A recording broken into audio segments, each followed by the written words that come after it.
This is the palace and the compound of the late paramount ruler of Emohua Kingdom in the person of His Royal Highness Eze EJA Oriji, of Emohua Kingdom.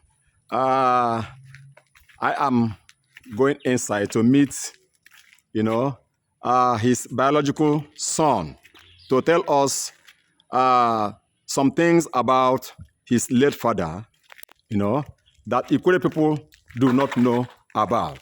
Eh? Yes. Yes. My name is Dr. Alex British Chinedu Tasie, Ikwere notable historian and writer. I am in the house of one powerful Ikwere personality, a man that is highly respected by the entire Ikwere ethnic nationality, called His Royal Highness Eze EJA Oriji, Eze Emmanuel Joshua Anacho Oriji, the former paramount ruler of Emohua Kingdom. And this is his biological son. Sir, what is your name, sir? So that let the world know who you are. Come close, sir. Thank you. Yes. My name is Apostle Yes. Nnamdi Yes. Rogers Oriji. Yes.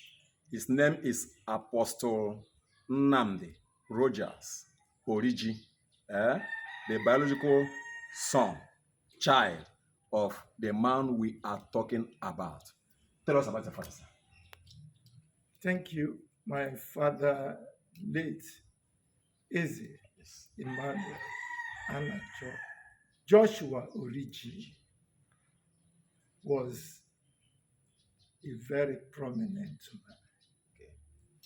A man that was known by his stand on issues that has to do with Ikwere ethnic nationality.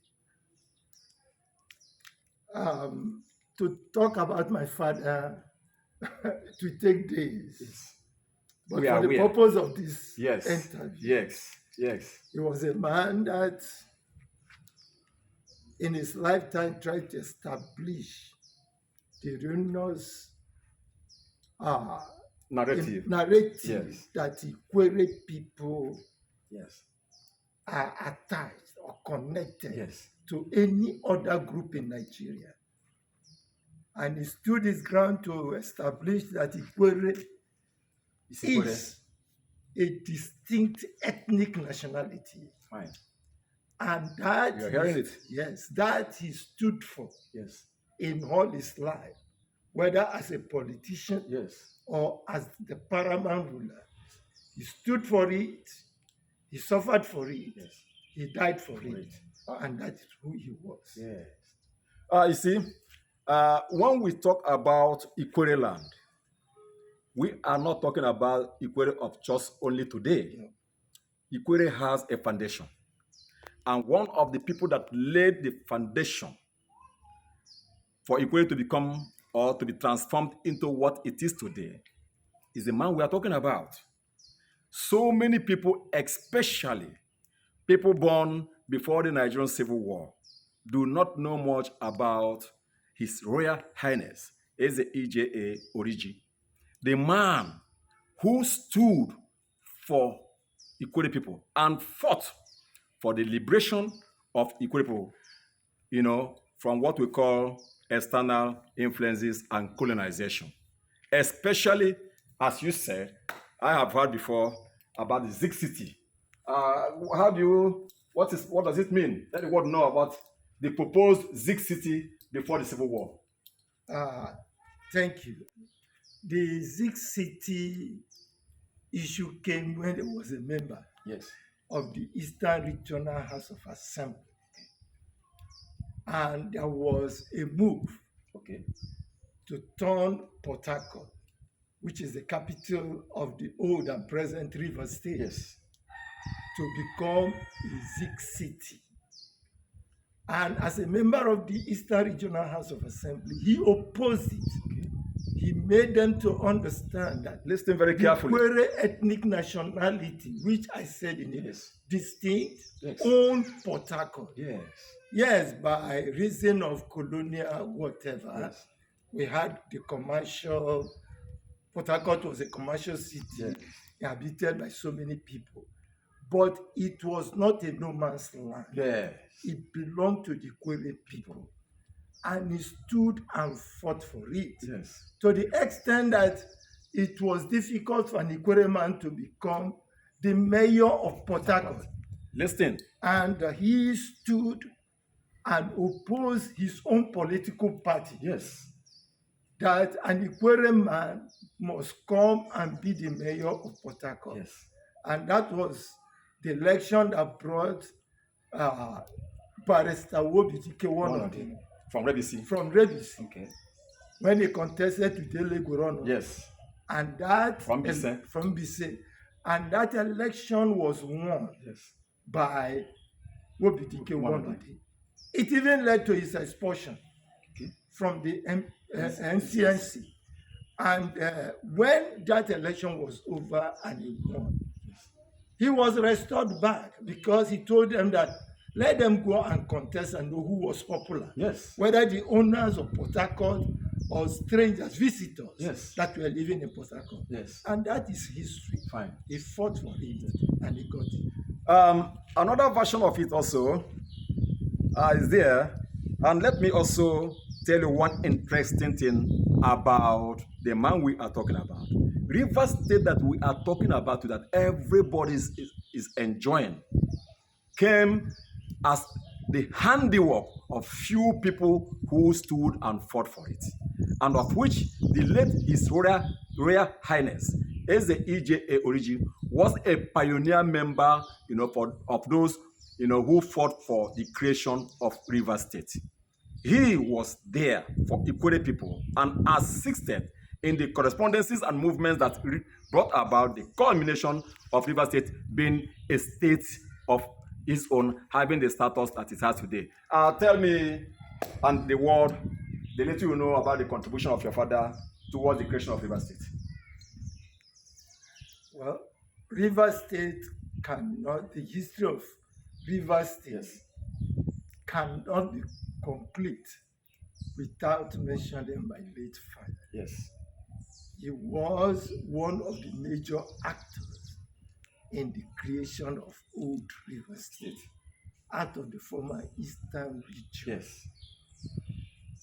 When the issue of creation of states came up, he was among those that were delegated to see the then head of state, General Yakubu Gowon, alongside Dapabriye and others. Yes. And when they got there, it was his contribution that actually made Gowon to grant that request. Yes. Because Gowon refused. Yes. He thought that Port Harcourt belongs to the Igbo. Yes. And if River State is to be created, where will they site their headquarters? Okay. Because the assumption was that the whole of River State is covered with water. Yes. It was then he stood and told Gowon that River State does not belong to the Igbo. Yes. That River State belongs to Ikwere, known as Iweroha people. Yes. And that he has his mandate, he has the mandate of his people to speak on their behalf. Yes. And he's assuring him that if River State is created and the headquarters is sited in Port Harcourt, and there is any problem, he should hold him responsible. And it was based on that that Yakubu Gowon appended his signature and River State was created.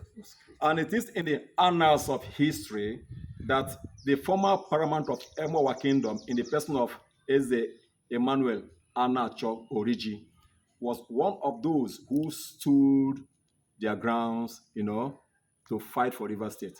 When so many other prominent people sided other ethnic groups and wanted Ikwere to be subsumed into other ethnic groups, this particular human being we're talking about stood his ground to say, no, Ikure is Ikure. For that, he was hunted for to be killed. Yes. But you see, as God would have it, and grace of God upon his life, he scared through all that.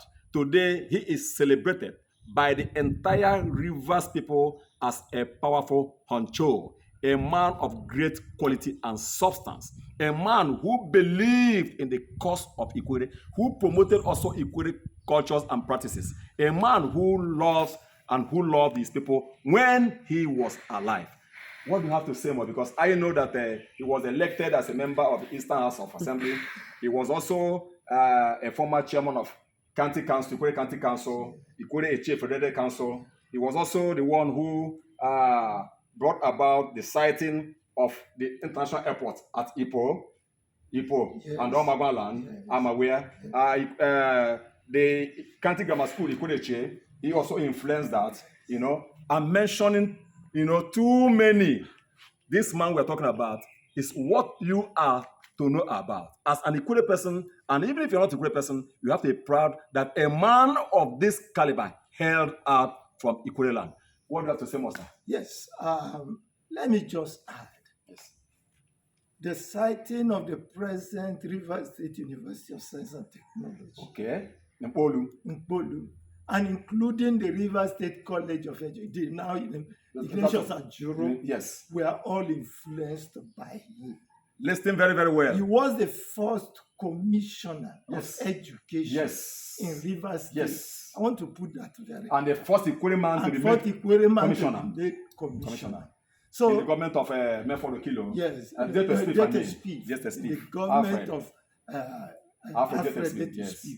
So my father was a man that came, he saw and he conquered. Yes. And I'm proud, yes, that I'm his son. My appeal to the government of Rivers State is that please try to visit, the records that have been there, especially records before our time, to see what we can use to continue to remember this particular figure who has assisted Ikwere so much and has also assisted, the people of Rivers State, especially to give them a state of their own. If not, imagine what would have happened if Rivers State was not created. And if people did not fight for it, what would have been the condition that Ikwere people and Rivers State would have been into right now? That, of course, would call to your conscience to understand that Ikwere people have produced great personalities in the world, and which particular is the man we're talking about. Any more things, sir? Yes. Let